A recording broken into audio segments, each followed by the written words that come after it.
Hello, everybody. My name is Javier Rodriguez, and I am a teacher and tennis coach at Calexico High School.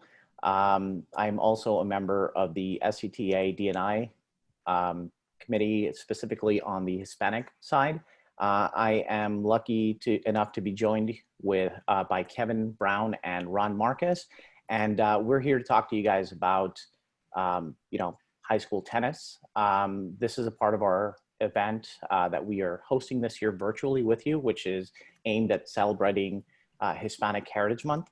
We are also really focused on trying to increase participation of tennis by the Hispanic committee, as well as all other minority populations here in Southern California. So I'd like to start off just by providing everybody an overview of the things that we're going to be discussing. So the first thing, as I mentioned earlier, we are doing this in order to help celebrate Hispanic heritage. And our panel is titled "What to Expect and How to Plan for Your Best Experience Pre, During, and Post High School Tennis." We are joined here by two absolute legends of San Diego high school tennis, Ron Marcus and Kevin Brown, who will introduce themselves in just a moment. There's a few things that we will try to focus on during this discussion. Preparing to play high school tennis. So if you are a parent or a junior athlete who is considering playing tennis, or maybe you're already playing tennis, we plan to talk about a lot of the benefits of playing high school tennis, and if you're not sure exactly how to do it, how you can get involved and get started today. We will also talk about what it's like once you're actually there. Okay, so what are some of the requirements? What are some of the things that you can expect? And how to help ensure that you have the best time once you're actually playing high school tennis. We also want to spend a little bit of time discussing what happens when you're done with high school tennis. What options are available to you? What are the types of things that you can continue doing after you're done with your high school tennis career? So with that being said, again, I'm joined here with these two legends, Kevin Brown and Ron Marcus. We'll go ahead and start alphabetically. So Kevin, if you wouldn't mind introducing yourself.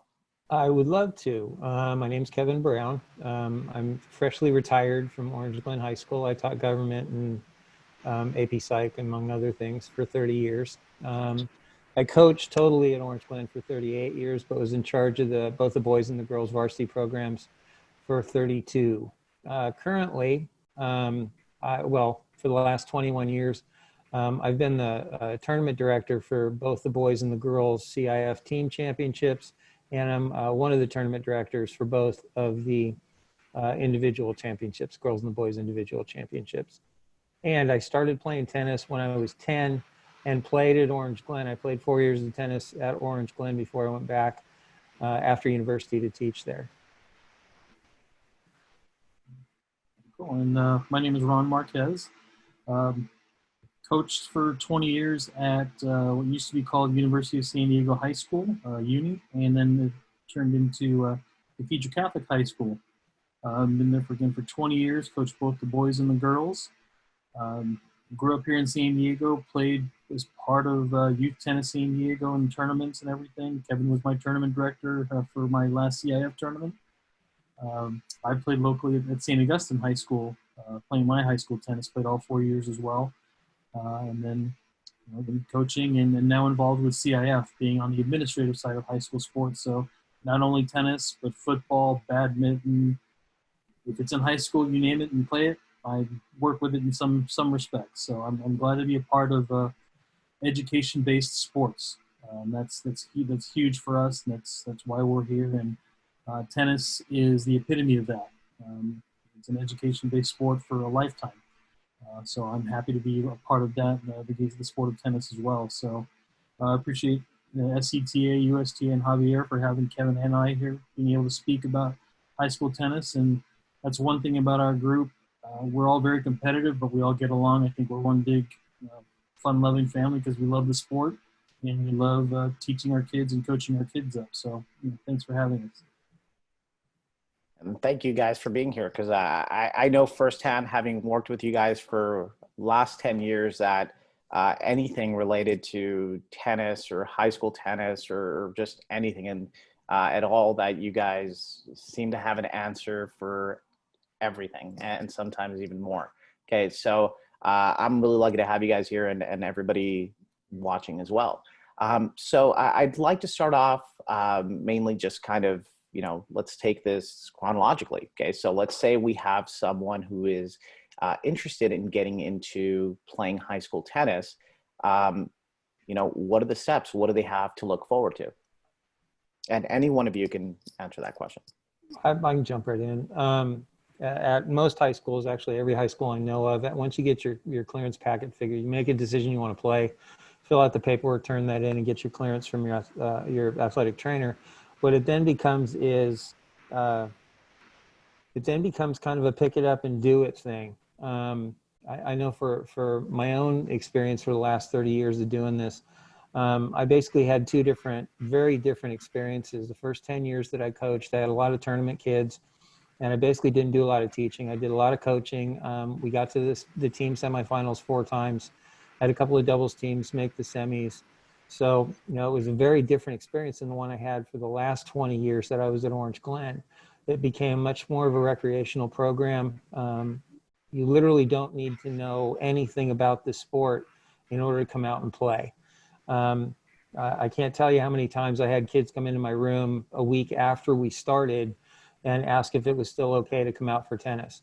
There isn't, at my school, there just wasn't that sort of built-in knowledge that you know exactly what you're supposed to do and when you're supposed to do it. So we basically had to teach them everything. And that turned out to be an incredibly rewarding experience that I wouldn't have passed up for anything. And same for me. I think administratively, yes, Kevin's right. I mean, there are requirements in being being in a high school, that you do have to go through some steps to make sure you fill out the required forms, get your physical each year to make sure you're cleared to play in any type of athletic activity. So there is some red tape, but mainly it's just the desire to be a part of a team. And tennis is, I'll speak on, of course I'm biased because I played it in high school, but it's a great way for high school students to be engaged and play a sport. And Kevin's right. I mean, I've been lucky to have some very good players, but also, been lucky to have some very new players to teach the game too. So my coaching experience runs the gamut of teaching them a forehand grip versus the sports psychology of what happens when you're in a tiebreak in the third set in the championships. So I think Kevin and I both have a ton of experience, ranging from those experiences and just bringing the game of tennis and what it brings as far as lifelong experiences for high school students to the game. And tennis is great too, because again, tennis is a sport that you can play a lifetime. You're not going to see somebody in their 90s going out and play rugby or football, but you'll see them playing tennis out on the tennis court. So it's just, again, a sport on behalf of tennis. It's something we know that these high schoolers can start and stick with for their lifetime and keep playing. And so, yeah, it's just, initially it's just the desire to be a part of a team and to desire to learn no matter what your skill level is and be a part of a high school tennis team. So I think that's really where it starts. And the other thing is too, that they kids tend to recruit themselves. It's a good way to spend an extra hour, hour and a half, 2 hours, whatever it is, every day after school with your best friends.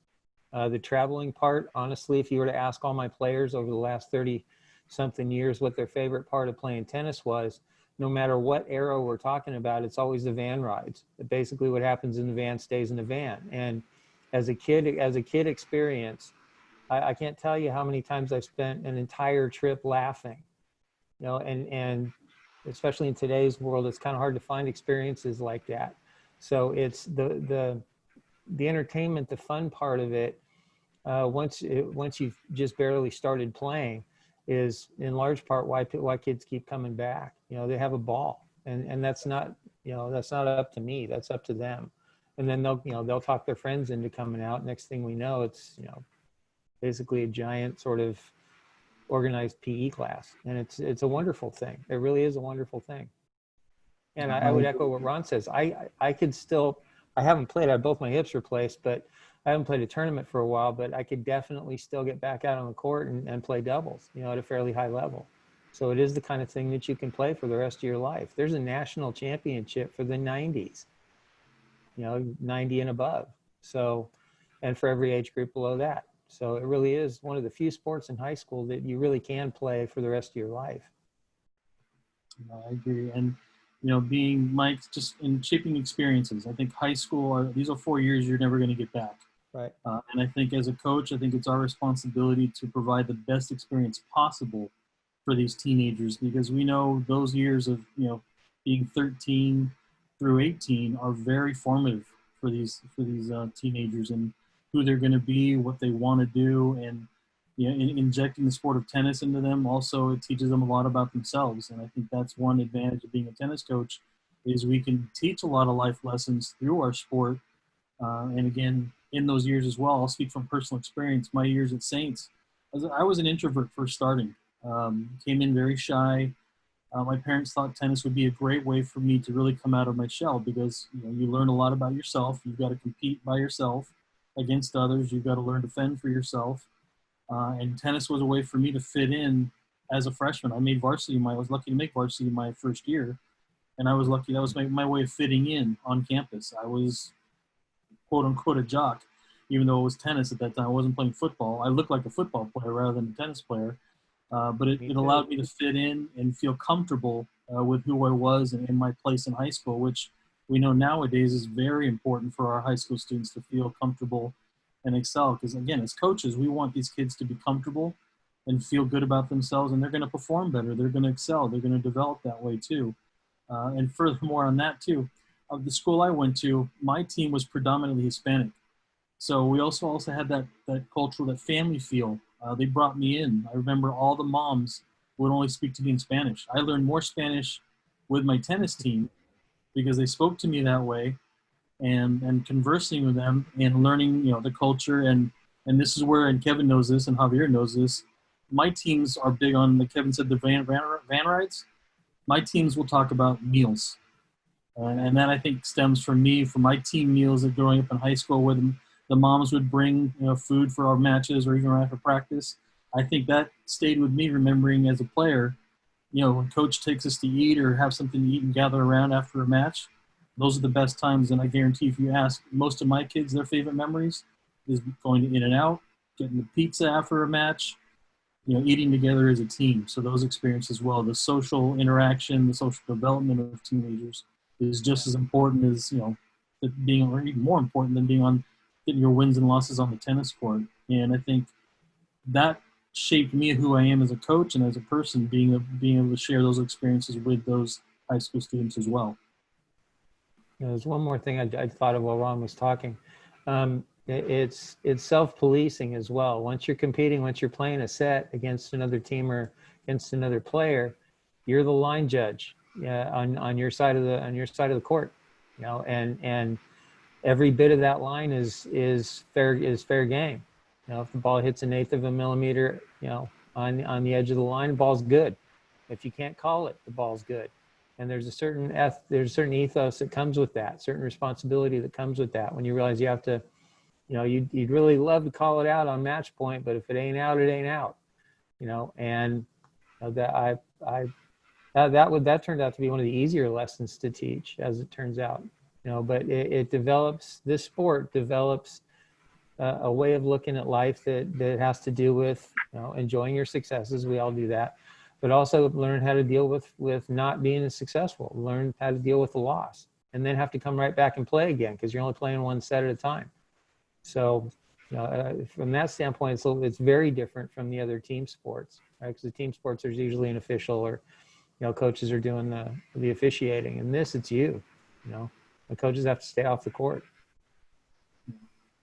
Sure. And speaking with some players, Javier and Kevin, the same thing. You see, it's the one thing I'm most proud of and I love seeing is the character and the development of our players, when they first come into our program to when they graduate, and then to where they see them now, to where they are. And just some of the lessons and the self-confidence that Kevin talks about too is, playing a game of tennis. You're responsible for knowing the score, for calling your own lines, for calling the lines against your opponent, making sure you're making the right call, and understanding that winning and losing is part of everyday competition, and learning to deal with that. And I think the biggest thing is, being a coach, I was lucky enough to have one undefeated season. But the other 19, I think I can always point back to there was always some point in the season where we lost or something happened, a bump in the road, where that team learned a lot more about each other and themselves and came back even stronger to that year. And I point to my last year where we were, by record, a subpar team. But I knew they had a lot more in them, and they knew going into the playoffs that everybody was accountable for what they can do. They could pull things together, and they did. So I think that's, again, tennis brings a lot to the table, not just the competition, but everything else it teaches to each of our individual kids. Yeah. So, I mean, those are all some excellent points. And having coached high school tennis myself, I agree 100% with everything that you guys said. I know that one thing that comes to mind, though, is for a lot of kids, a detractor is they see, a lot of people have a tendency to see tennis as this sport that can't be attained because they don't have money. They can't afford private lessons. They can't afford to go play at country clubs. They can't afford to do all these things. How does high school tennis open doors for a lot of these kids that maybe they otherwise wouldn't be able to open? Well, I'll start off on this one just because it's near and dear to my heart. The money issues is a real thing. In our area here in San Diego County, I mean, this is arguably the best place in the country to learn how to play tennis and play competitively if you're a kid. And the prices for lessons are exorbitant. That being said, when you sign up for a high school team, essentially the equipment problem ceases to exist. That we have to provide tennis balls, adequate court facilities, and rackets to the kids that show up. They're more or less responsible for everything else, but like a lot of coaches, Ron, you've done this too. I know, Javier, you've done it too because we talked about it. But you've bought, I don't know, 50 pairs of shoes over a career. For kids that don't have the correct shoes, and that becomes a just sort of a normal thing. The money tends to go away when you're playing a sport at the high school level. The athletic departments have budgets. They don't always share them in the same way one school to another. But there is money there to take care of the equipment thing. Fundraisers are done all the time. I don't know how many thousands of boxes of candy and cookie dough and whatever else that all of us have gone through selling those things so that we can make sure we get nice uniforms and all the rest of it. But there's no barrier as far as I'm concerned. The Orange Glen is demographically we're a Title I school. What that means is that pretty much everybody on campus qualifies for free and reduced lunch. So we find ways to do things, and there's the money shouldn't be a problem. And most of the coaches, I don't know of any I can think of off the top of my head, but most of us have been doing this for a long time. We're very experienced. We've taught 1 million tennis lessons. The money issue has always been, or has been, a problem for the last 20, 25 years at Orange Glen. And okay, I spent some of my own money on it, but we were able to fundraise and get some donations. If I can plug Jesse Lozano on 94.1, he got me a whole box full of practically new rackets last year or 2 years ago. So the money should never be an obstacle for a kid to come out for a sport, and it certainly hasn't been for us. Yeah, no, I agree with Kevin. And unfortunately, I came from a school that had the means and students that had the means, but there's nothing that's going to come in the way of, if a student wants to play and we're able to provide it. There are ways. I mean, that is, Kevin's right. With high schools, as long as they're part of the school, they do their paperwork, they meet all the requirements and academically, if they're going to play and they have a team, they will be provided with the means to play, whether it's equipment, time, coaching.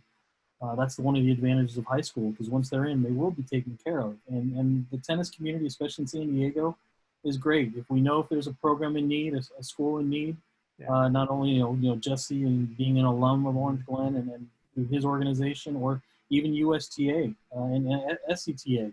I know there are coaches that go and donate rackets and racket for other programs that need those things. I know a few of our inner city schools. I've redirected some equipment and goods to some of our inner city schools that I know have programs, and those kids I know don't have the means to purchase, but just knowing and talking and being able to share who's in need and what the needs are. There are organizations and there are ways to make sure everybody is taken care of, because tennis is relatively an inexpensive sport. And Kevin's right, being in San Diego, with the amount of public courts and the weather, there should not be a shortage of courts to play, places to play for free in San Diego. So I mean, we're in an ideal situation here in Southern California and California for that fact. So I mean, tennis is accessible, and simply, if you want somebody to learn, there are ways to make sure we can get a racket in their hand and get them out there on court. So that's one of the benefits I think of tennis as well.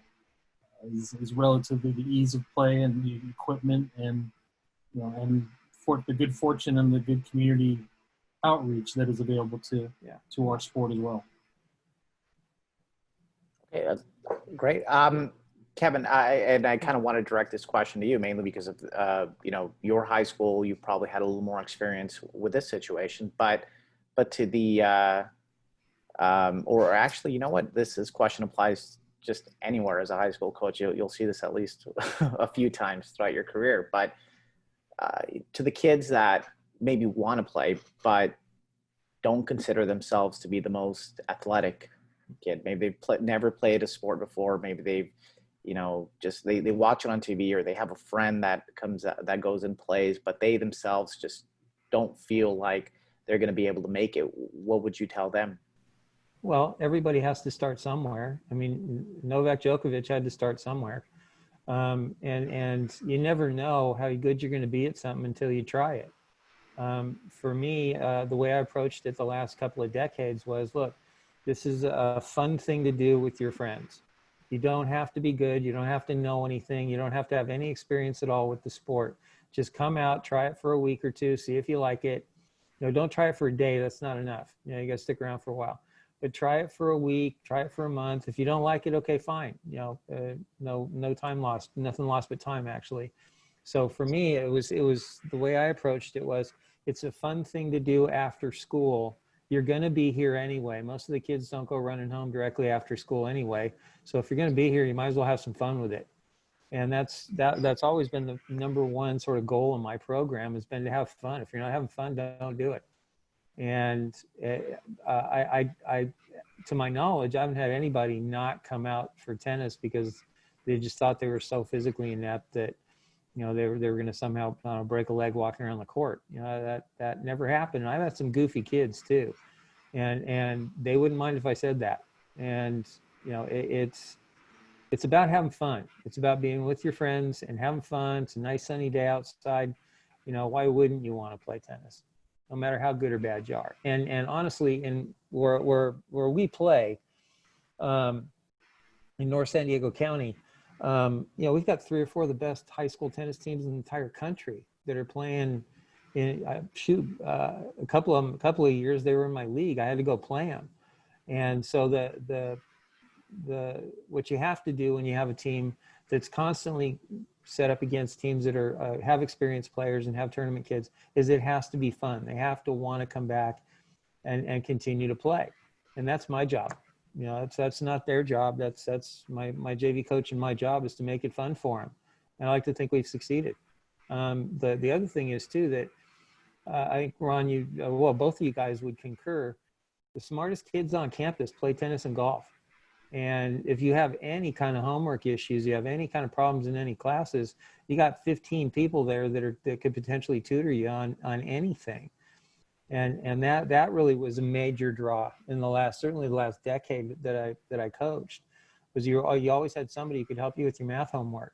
And and it wasn't an adult, it wasn't a tutor, it was your friend who could sit down and help you out with your math homework or whatever. No, I think and one thing, talking to Thelma, Javier, and I was fortunate enough in the last few years to coach some top players too, and I think just running the gamut of having some really good tournament players and then some really new, raw, inexperienced players. The socialization there and being able to share and mentor. It's kind of teaching our top players. You may be a good tennis player, but can you explain why you're a good tennis player? Can you explain how you do things? Are you able to communicate that with somebody that needs this kind of advice or to teach them how to hold the racket or how to compete or things like that? I think it teaches our kids to kind of communicate and share ideas and make each other comfortable. I think we provide that environment for our students in high school to do that. I think that's one of the big things also about high school tennis is kind of, can these kids, are they able to teach? Are they able to communicate how they do things and ask same things? How do you do that? What does it take to be as good as you or to participate in tennis like this? Because if anything, I mean, as coaches, as Kevin said, if it's fun, they're going to learn. And if, skill level may not be there, but if they're having fun, I guarantee you their level of play and they're going to get better because they're enjoying it. I think, and that applies to any level of tennis player. If they're in a good environment, they're going to get better and they're going to have fun with it and they're going to continue to play because it makes them feel good and it gives them the confidence and do that. So I think that's the biggest thing for any level of player. As long as they're willing to learn and willing to be a part of things and it's fun, and as coaches we make it fun and a good experience, they're going to stick with it. And I think one thing I've noticed too, and this kind of a little off topic for this discussion, but when past high school, we'll see a lot of kids that maybe play high school tennis and then go to college but don't play. I guarantee you, I played in a world team tennis league probably about 10 years ago, and the amount of faces I recognized from high school tennis that were picking up the game again because they took some time off after college, and then it's like, you know what, I played tennis, I want to get back out and play. That's they remember their high school experience. So that brings them back to the game as well. And, looking past tennis or past high school, you have those things. You have your rec leagues. You have, and nowadays, especially if you go to college, it's not just the NCAAs or competitive varsity tennis. You have tennis on campus, which USTA is a part of. There's that opportunity to do that. So there's plenty of plenty of ways to continue to play tennis and be a part of a team now, which are great. But also just, again, it comes back to the socialization and the experience they had starting out, namely in high school, because they were part of a team and learning and being a part of that experience as well. Because you don't see it a lot prior to high school. You may have junior team tennis, you may have some other things, but not as organized at the high school level for these kids. And that sticks with them. And they come back probably in their mid to late 20s, early 30s, come back to the game and play in a league and be a part of it there too. So again, it's important, I think, in high school because that's where the seeds were planted for them. I also would echo everything Ron just said. Plus, the goal of my program, we were never going to win a championship. If we won 5 matches a year, it was a really good year. That was never the focus. If the way I always put it to my kids, and this is common knowledge on my team, that if you're still playing tennis 10 years after high school, or if you pick it up again and start all over again, then I did my job. I got you hooked on a sport that's good for you. It's good for your kids. It's good for your grandparents potentially. And if you're willing to put up with me for 4 years, and then go away, do whatever you got to do, you can come back to this sport. And if you do, I did my job. And I like to think there's still a lot of my ex-students, ex-players that are out there that, are kind of doing this right now. I hear every once in a while about them, or about, they keep calling me for lessons, for their kids now. And then I know I did the right thing. I know that the program worked. And if I can just jump in right now, and I know your kids are still thinking about you because a couple of years ago, I went to go visit one of my former students, my former tennis players, was studying at UCLA, and she was being recognized for something. So she asked me to go visit her, and her best friend, and I don't remember the kid's name, but kind of her best friend that she had kind of developed there, he turns to me and he goes, "Do you know Kevin Brown?" And I go, "Yeah." I do. I coaches at Orange Glen. He goes, he was my coach in high school. And I guess those two kids kind of became Yeah. friends because they would go hit together every once in a while. And, and I think that, like, this is something that you guys have kind of touched upon already, but, um, do you guys feel that one of the most important parts about high school tennis is that that opportunity that it gives kids to interact with people that maybe they normally wouldn't have had a chance to interact with? And I guess this kind of delves into, one of the more important topics related to all of these panels, that all these discussions we're having, but diversity. Mhm. How do you guys see that? Do you guys tend to see players that become friends with people that normally they wouldn't have? Ron, I'll start because I'm going to use you. For about, God, was it 5 or 6 years in a row? We'd play both on the boys' side and the girls' side. Yep. And my kids at Orange Glen never leave. They never left Escondido. Half of them had never been to the beach. So, I purposely set up several matches with Ron's team just so we could go to see Cathedral Catholic High School. We came to you. I don't know how many years in a row we played, close to 10. I think you always came to us. You never let me travel to Yeah, you. that's true. Well, and no, you came over once, I think, but the Yeah. point is that I always use the preseason as an opportunity to get experiences from my players that they wouldn't otherwise have had. Javier going to play you guys, taking a 2.5 hour van ride to Calexico, and then having them go, okay, there's a much larger world out there. It's not just my part of Escondido, just going to and from school every day. So it really has afforded, I think, a unique opportunity for a group of our kids at Orange Glen to get out and see stuff that they wouldn't have normally seen. We used to bring kids to the CIF tournament all the time. I'd get a van, and we'd bring down as many kids as could get out of class to come down and watch the CIF individual championships. And they'd never been to a tennis club like Balboa or a facility like the Barnes Center before.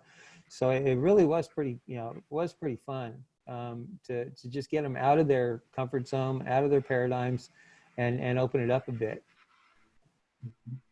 Yeah, no, I agree with Kevin. I mean, Yeah. and funny thing is, I still talk to a few of my former players, and they still point to, I think we actually played in the playoffs once, Mm-hmm. Division III one year, and they still remember playing a couple of your girls, Yeah. and they remember zero of the match, but they just remember all the changeovers and getting to know Yeah. your girls and talking. And it's like, what was that girl's name? We just remember we just had such a good time talking during the match. We didn't forget, I remember you and I having to tell them to keep playing, to not take too much time on changeovers. And That was stories 3 minutes, like that. 4 minutes per changeover, and it's like, guys. Yeah. And things like that. I think with the kids to remember those experiences. And you're right. It's I think taking them out of a comfort zone, or not even a comfort zone, just taking them out of just kind of a, or just expanding their horizons is a better way of saying it. Expanding their view of the world and what's out there, and being able to do that.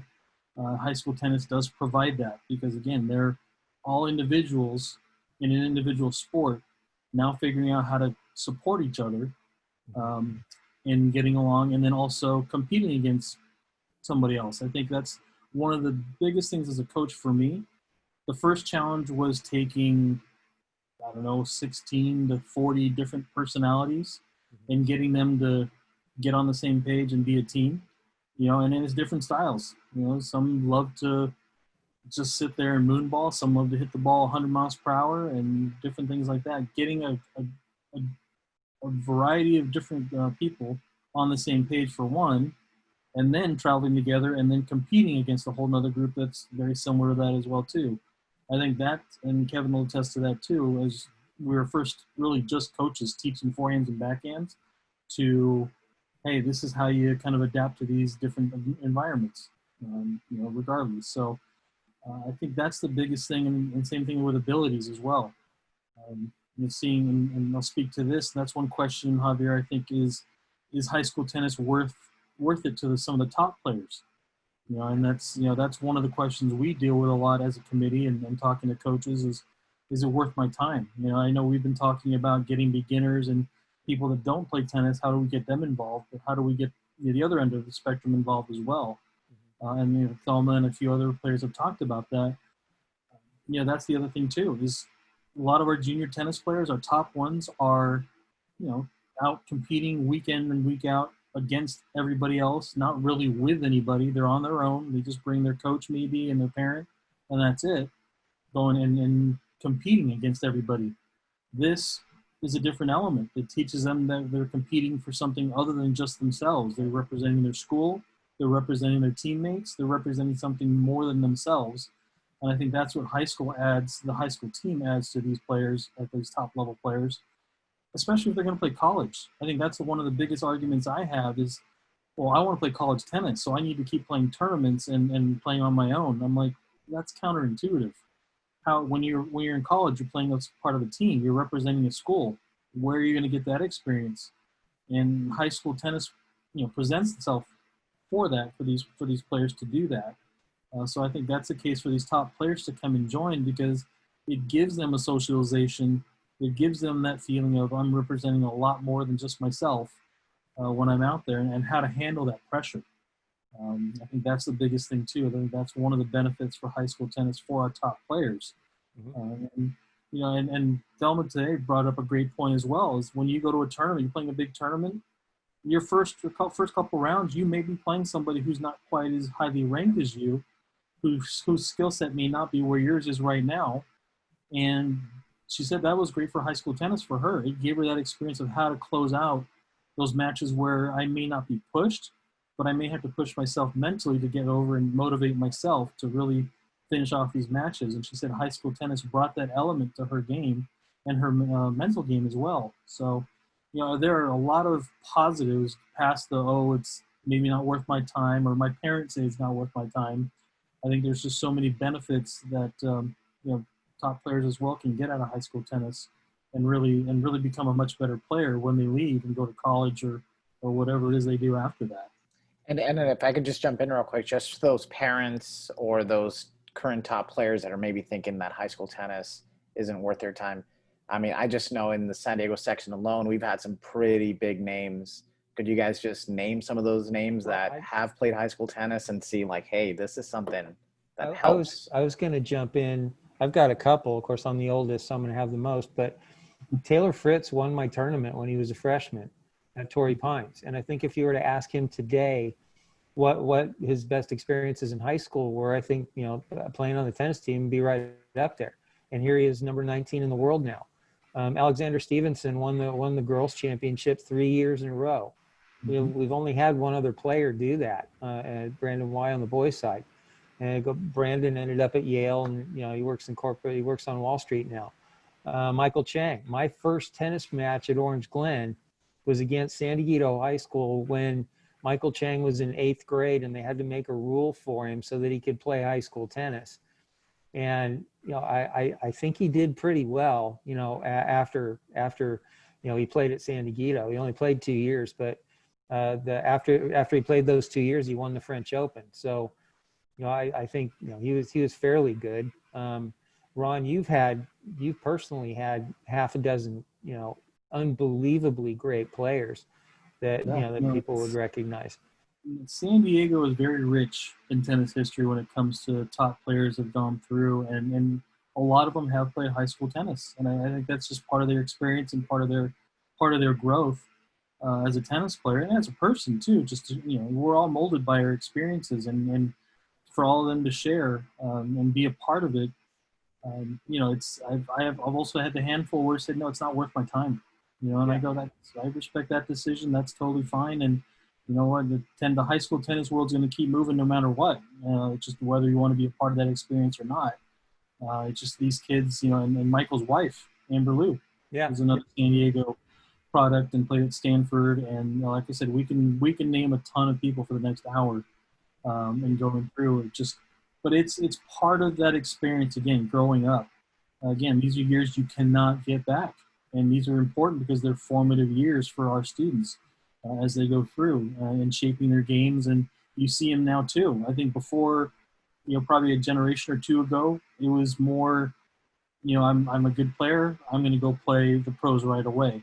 But if you just look at this most recent U.S. Open with Jennifer Brady and a lot of these, players now, a lot of the American pros are in their late 20s and 30s, whereas opposed to, a generation ago, you had Capriati, you had, a lot of these other players now too, were just starting in their teens because they were kind of, moving a little bit faster back then as they were moving up the ranks. So I think there's something to be said about their experience in those years, in their late teens, early 20s, to have that experience and really mature that way. And it also adds to the longevity of their career. So I think that's the biggest thing too, is just being able to add that. Lindsay Davenport, another story here. She's not from San Diego, Right. but again, talking about high school experience, I think she played 1 year, but talking about high school, she went, played the French Open, lost, but flew back so she could make her high school prom because that was important to her.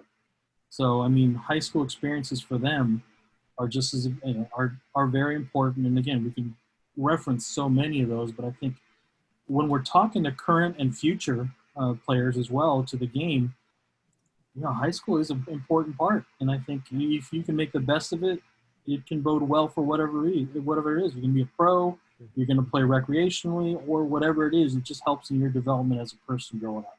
The other thing about playing high school tennis, it's different from playing tournament tennis, is your mom may come and watch you play, your dad may come and watch you play, but you don't have, factory reps following you around to make sure that you win your next round, right? If you got a racket deal with Head or Babolat or somebody else, you don't have that pressure on top of you when you're playing high school tennis. You've got the rest of your teammates that are, expecting you to win and whatnot. That's a real different gig from being the, one kid who's the number one seed in a national tournament, and you've got, the press and everybody else following you around.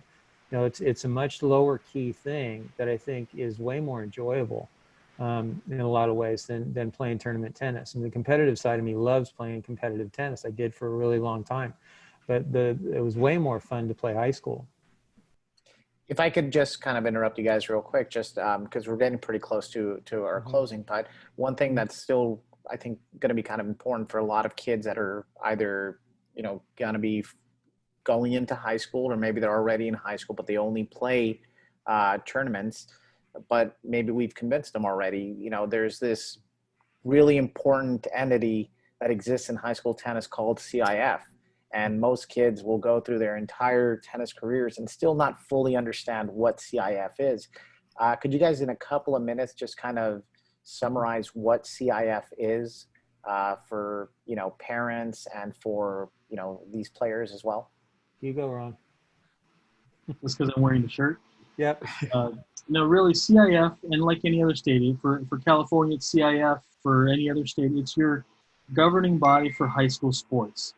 And really what we really do is just provide the opportunities and the means and the ways to organize sports for high schools to play. We provide, for tennis, it's making sure we set up the venues for the championships and, schedules and make sure that we align with the state to, if we have a regional championship, make sure our schedules meet that. So really these organizations just kind of organize and lay the groundwork for these schools to play high school sports and high school tennis. Yes, there are rules and things like that we got to make sure with eligibility and things like that. But that's settled at the school site. The school site all have their regulations. And academics is always first because we are education based. So you've got to meet the academic criteria to play sports or I'm sure any activity in your school. So grades or academics are always first when it comes to high school sports. So that's always important. So I mean, CIF in terms of that, we're in the background. We provide the opportunities for the students and coaches to be a part of high school sports. I would, as a tournament director for a long time, and then having played under the aegis of CIF a million years ago, I can understand why it's a little mysterious to a lot of our players because they don't see you all the time. The only time they actually see you, lay eyes on you, is at the tournament. And I'm wearing a different shirt that says CIF on it. It doesn't say Orange Glen High School. But what it does provide is the basis upon which we build the rest of our programs. And the foundation on which, you know, I've certainly fallen back on it more than once at the tournament. Ron can tell stories about that. But CIF provides the opportunity for all of us to not only play the sport during the regular year, but also to have a championship season, to have a meaningful end, you know, to your sophomore, junior, senior year, whatever. You know, if you get to CIF, just getting to the tournament's a laudable goal. And everybody calls it CIF. It's not called anything else. All the sports are like that.